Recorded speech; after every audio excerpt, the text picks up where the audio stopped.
In today's video, I will be showing you guys how to enable FaceTime live caption feature in iOS 16.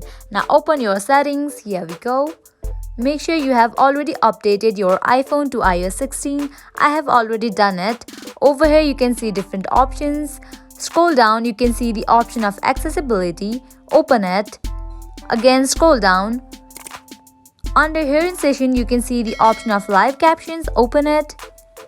Now here you can see the option of live captions in FaceTime. You have to enable this option. Just tap on this icon.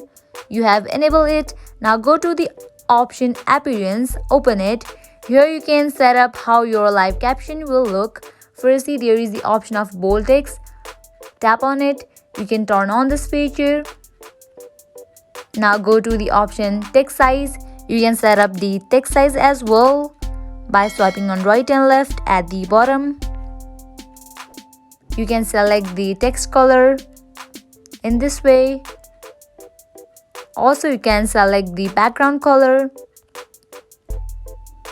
Here you can select the visibility of live captions by swiping on right and left. Once you set this up, now when you are in FaceTime call, live caption will appear in the top of your screen. As the person speaks, this feature is gonna transcribe what the person is saying to your screen. In this way, you can easily enable FaceTime live caption feature. At the end, if you find this video helpful, make sure to like, share and subscribe to our channel.